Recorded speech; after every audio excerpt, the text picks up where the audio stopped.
So hi guys, Adarsh here. तो यार बच्चों के दिमाग में अभी जैसे कि एग्जामिनेशन बहुत ज़्यादा नज़दीक आ रही है, दो सवाल बहुत ज़्यादा प्रोमिनेंट होती है। पहली सवाल तो ये कि क्या भैया मैं एनटीए अभ्यास का अगर एप्लीकेशन में जो मेरी टेस्ट सीरीज रहती है, अगर मैं सिर्फ और सिर्फ उस टेस्ट सीरीज को कर लेता हूँ, क्या मेरे 150 160 मार्क्स वो आ जाएंगे।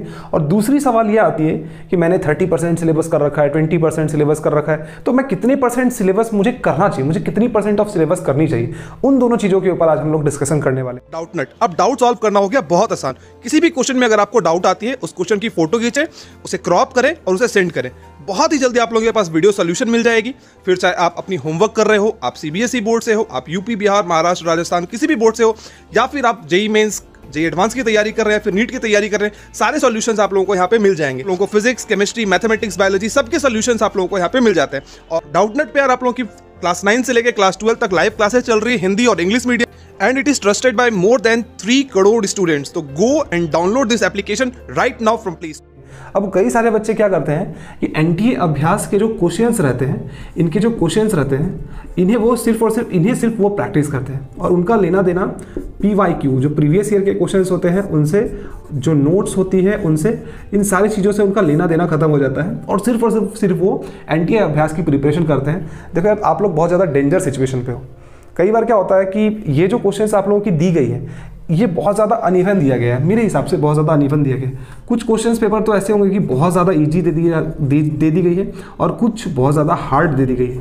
ठीक है, मैं मानता हूँ कि ये प्रिपरेशन अगर आप करते हो कहीं ना कहीं तो बेसिक क्वेश्चन सॉल्विंग स्किल आपके अंदर आ जाएगी। लेकिन सिर्फ और सिर्फ अगर आप ये सोच रहे हो कि मैं एनटीए अभ्यास के क्वेश्चंस करके और मेरे 150 से 160 मार्क्स आएगी, तो फिर आप उस जगह पे फंस सकते हो कहीं ना कहीं। तो आपको ठीक है, एज ए प्रैक्टिस अगर आप सिर्फ और सिर्फ इसको ले रहे हो तो ठीक है, लेकिन इससे ये एक्सपेक्ट करना कि मैं जैसे कि मैं पीवाईक्यू कर लूँगा तो मेरे 150 मार्क्स आ सकते हैं, वैसे ही मैं अगर एनटीए अभ्यास की अगर एप्लीकेशन की पूरी क्वेश्चन कर जाऊँगा तो मेरे 150-60 मार्क्स आ जाएंगे। तो ये आप लोगों की गलतफहमी है। इस चीज़ से आप लोग दूर होकर बच्चे सिर्फ और सिर्फ प्रैक्टिस के लिए लें, और वो भी आप लोगों को सिर्फ और सिर्फ क्या करना है, 7 डेज में एक या दो प्रैक्टिस करना है। उससे ज्यादा प्रैक्टिस आप लोगों को करने की जरूरत नहीं है। खास करके वैसे बच्चों के लिए मैं बोल रहा हूं जिन बच्चों की मार्क्स 120 से कम आ रही है, जिन बच्चों की मार्क्स 120 से कम आ रही है, वो एक या दो टाइम से ज्यादा मतलब 7 डेज में आप लोगों को इससे ज्यादा तैयारी और करने की कि भैया कितने % ऑफ सिलेबस हम लोगों को करनी चाहिए।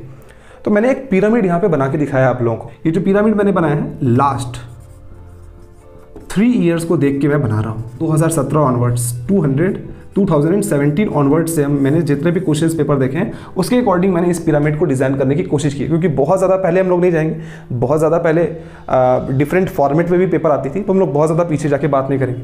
अब मैंने यहाँ पे 3 सेक्शन में इस चीज़ को डिवाइड किया है। आपको जो ये सिलेबस वाली बात है ना, ये अभी क्लियर हो जाएगी आपकी। सबसे पहला वो जो ऊपर वाला फॉर्मेट है हम लोग का, जो पिरामिड का जो पार्ट है, वो हमने यहाँ पे लिखा है मैंने एच का मतलब हो गया हार्ड, दूसरा हो गया एम जिसका मतलब है मीडियम, तीसरा है ई जिसका मतलब है ईजी।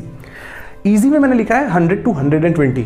ये मार्क्स आप लोगों को बता रहा है कि जो आपकी एग्जामिनेशन पेपर जो होती है, आपकी जो एग्जामिनेशन पेपर होती है, एग्जाम पेपर, ठीक है, आपकी जो एग्जाम पेपर अभी आ रही है लगातार 2-3 सालों से, उसमें ऐसा ही रहता है कुछ division. 100 to 120 marks easy paper होती है, 130 to 150 मार्क्स वो मॉडरेट टाइप के क्वेश्चंस आते हैं, और 40 से 50 मार्क्स आपके हार्ड आते हैं। और यही एक वजह है, आप जितने भी पेपर की कट ऑफ अभी देखोगे, कई सारे बच्चों को आपने बोलते हुए ऐसे सुना होगा कि पहले क्या होता था कि जिन बच्चों को 160 मार्क्स आ गया उनकी 10 से 12 हज़ार रैंक हो जाती थी।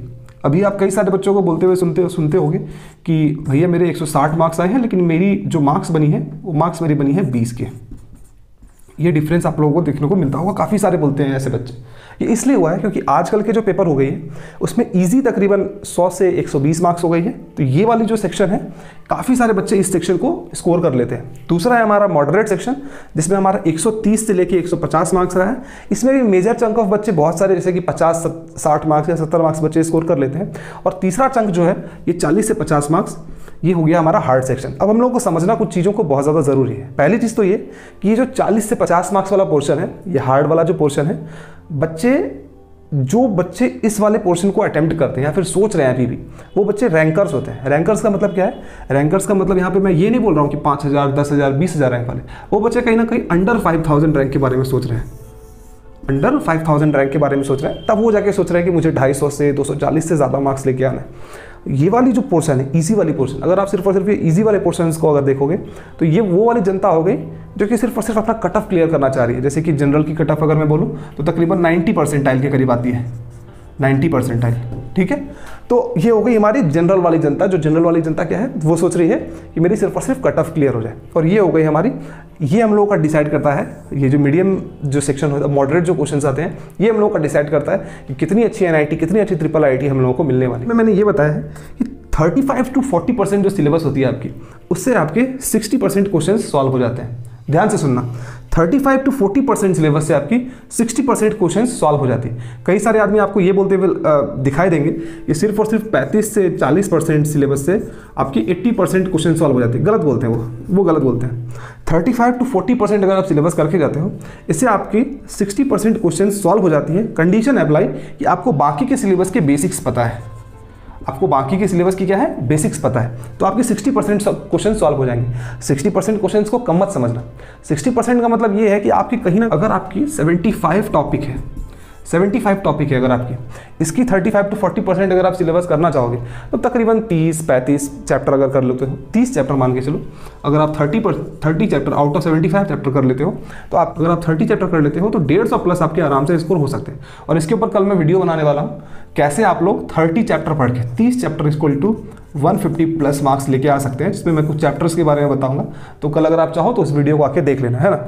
और बाकी बचे हुए रेस्ट जो 60 to 65% सिलेबस है, उससे 45% क्वेश्चंस आती है।